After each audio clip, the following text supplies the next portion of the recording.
Hitachi Energy is proud to partner with the Foreign Desk on Monocle Radio.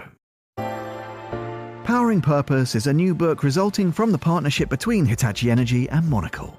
It tells the story of the people and the technology leading the energy transition and ushering in a sustainable and secure future.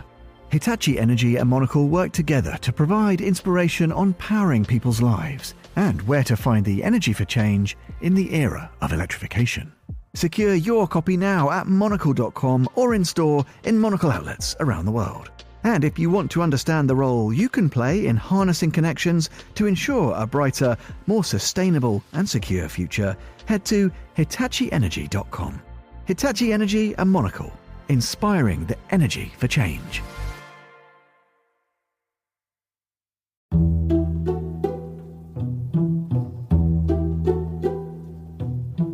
Among that peculiar strain of Western conservative which does not consider Ukraine worth supporting, a recurrent refrain is that Ukraine is corrupt. It is, of course, mildly hilarious that this line is generally taken by people who also consider themselves ardent supporters of US President Donald Trump, who, to pluck one example more or less at random from the bountiful cornucopia of available options, had his eponymous charitable foundation forcibly shut down in 2018 due to what the presiding judge called, quote, a shocking pattern of illegality, unquote, including the use of charitable funds to buy a painting of Trump to hang in one of his own golf clubs. There could be no better birthday present. Nevertheless, this extremely selectively outraged cohort are having a good week. There is a corruption scandal in Ukraine, and it is serious, in and of itself, and potentially for Ukraine's wider struggle for its own survival. Before we get into the details of the scandal and its possible ramifications, one caveat does need to be established, which is that war corrupts. This applies to any war, even a righteous and existential one such as that which Ukraine is presently waging. The evacuation of British children is going on smoothly and efficiently. In the United Kingdom, misty-eyed reveries for the selfless courage of the common citizen during the Blitz of World War II tend to neglect the chronic looting of damaged houses and shops, and in some instances corpses, the black market trade in ration coupons, the flourishing of prostitution and racketeering, the spurious claims for the £500 of compensation on offer to those who lost their homes. One EastEnder, the fabulously named Walter Handy, filed 19 such claims in a 5-month period before being rumbled and sentenced to 3 years in the clink. History does not record, sadly, whether he attempted to persuade the judge that he'd simply once done something to really upset the Luftwaffe. The point being that in time of war, a sense often descends that the usual rules have been suspended, as does a certain understandable fatalism.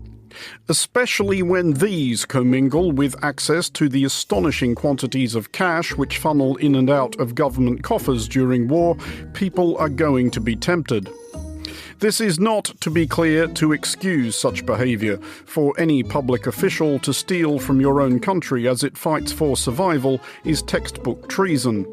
It is merely to note that anybody who has demanded that Ukraine get through the last 3.5 years of war and is insisting that Ukraine endures however much more to come without a single penny going astray is willfully imposing an impossible standard. None of which is to say that what has happened isn't bad, because it is.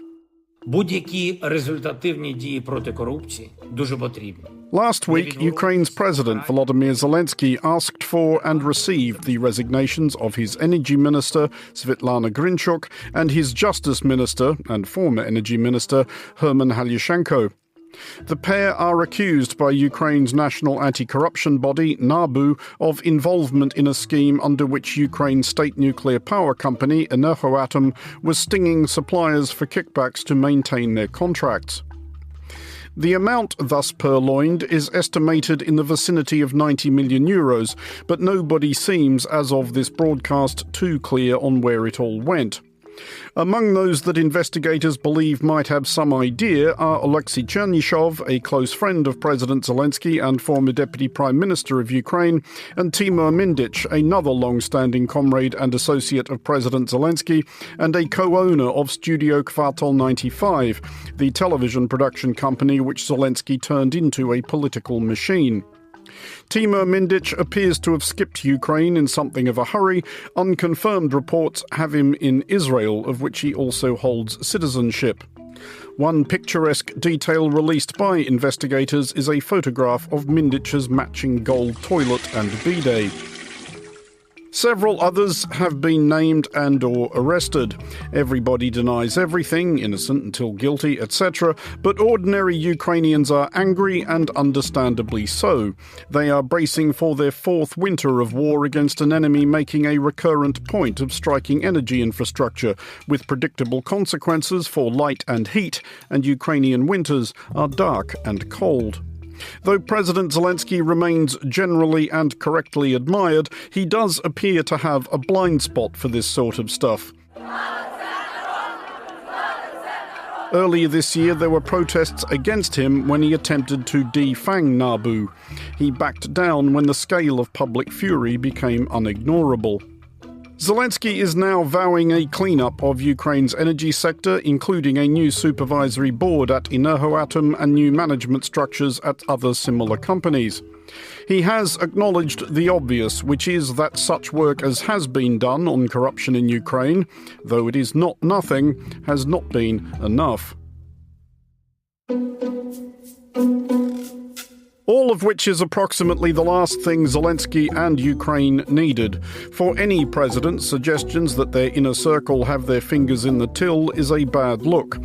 For a president who first pitched himself as the innocent, indignant, incorruptible sitcom character Vasyl Holoborodko, it is seriously wounding. For a president trying to maintain morale at a time of communal sacrifice and persuade such clubs as the EU and NATO that his country is a worthy member, it is grim in the extreme. And for a country reliant on a United States which often seems like it would be grateful for any excuse to abandon it, it is imaginably calamitous.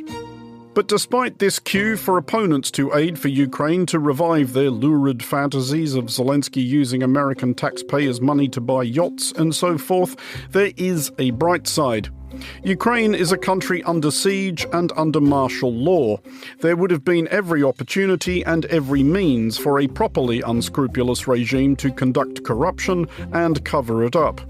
Instead, independent investigators are still able to pursue illegality to the highest levels of government, to a degree which a good few democracies at peace could learn from. It is a case which an advocate of President Zelensky's considerable skill should be able to make. For Monocle Radio, I'm Andrew Mueller.